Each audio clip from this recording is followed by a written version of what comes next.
안녕하세요. 원영섭 변호사입니다.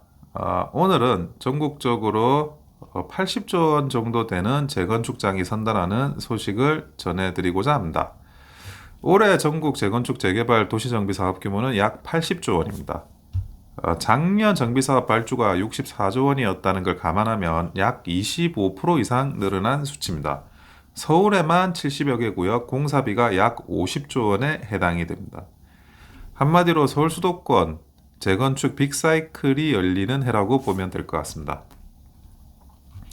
한번 구체적인 단지를 살펴볼까요? 압구정 4구역이 있습니다. 기존 4개 단지 1340가구를 최고 67층 1664가구로 재건축을 하게 됩니다.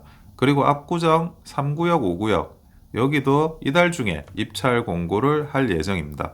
특히 3구역은 3896가구를 5175가구로 바꾸는 강남 최대급 재건축 사업지입니다. 그리고 여의도, 목동, 성수, 그리고 아까 말씀드린 강남을 포함한 용산까지가 있는데요. 목동 신시가지 같은 경우에는 6단지, 그리고 4, 8, 9, 12, 13, 14단지 등이 순차적으로 입찰 공고를 할 예정이고요. 성수 전략정비구역은 1, 2, 3, 4 지구, 그리고 여의도 시범아파트, 광장, 삼익, 목화 등 주요 단지 등이 이제 올해 안으로 시공사 선정 일정에 들어가게 됩니다. 왜 시공사 선정이 이렇게 중요할까요? 재건축 재개발에서는 시공사는 단순한 시공업체가 아니라 프로젝트 파트너가 가깝습니다. 이 시공사가 누가 되느냐에 따라 가지고 PF, 브릿지 등 금융 조달 지원이 결정이 되고 인허가 전략, 일정 관리, 분양 전략 등 사업이 결정이 됩니다. 그리고 설계 변경, 커뮤니티 상품 기획 등 브랜드 밸류 업그레이드에서도 시공사가 어디냐에 따른 아주 큰 차이가 발생을 하게 되죠. 통상 조합 설립 후 분양까지는 한 5년 정도 걸리는데 자금력, 경험이 많은 시공사가 붙으면 이 기간도 줄일 수가 있습니다. 그래서 지금 벌어지고 있는 건 건설사들끼리의 수직 경쟁이자 동시에 서울 도심 공급 타이밍을 앞당기느냐 또는 미루느냐를 가르는 분기점이 될 수가 있습니다. 지금 많이 이렇게 쏟아지는 이유는 사실은 그동안에 노후 단지가 폭증하고 있는 상황이었습니다. 서울에서 1999년 이전 준공 아파트가 약 75만 가구입니다. 전체의 39.5% 수준에 달합니다. 노원, 강남, 강서, 송파, 도봉, 양천, 영등포 순으로 노후 단지 비중이 높습니다.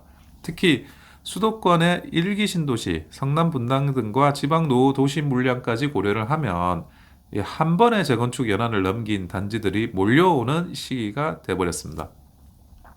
그리고 정부와 지자체가 규제 완화 기조를 가지고 있습니다.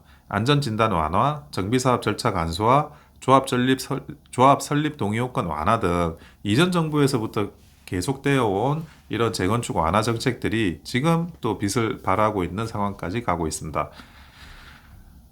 그런데 그럼에도 불구하고 어느 정도 규제는 여전히 존재하기 때문에 이 규제를 얼마나 풀어주느냐에 따라서 속도가 갈릴 걸로 보여지는데요. 업계 전문가들은 한 목소리로 이미 80조 정비 사업이 움직이기 시작했으니 공급 효과를 최대화해야 된다고 말하고 있습니다. 대표적으로 거론되는 규제 완화 포인트는 용적률 인센티브, 층수 규제 등 사업성이 직결되는 부분, 그리고 조합원 지위 양도 제한, 이주비 대출 제한 등 이주 거래와 관련된 규제, 그리고 인허가 단계 통합 심의 등 절차의 간소화 부분입니다. 이런 행정적인 지원 그리고 사업성에 대한 지원이 굉장히 중요한데 그것의 핵심은 결국 정부와 지자체의 몫입니다. 그래서 이미 큰 장이 서고 그리고 지금 이 부동산 경기에서 공급이 절대적으로 중요한 이런 상황에서 때를 놓치지 않고 정부와 지자체가 적극적으로 공급에 대한 인센티브를 준다 그러면 그동안에 일어났던 많은 부동산 가격 상승이나 이런 것들도 공급에 의해서 어느 정도 진정될 수 있는 그런 기회를 맞이할 거라고 생각되고 있습니다. 이상 원영섭 변호사였습니다. 좋아요와 구독은 큰 힘이 됩니다. 감사합니다.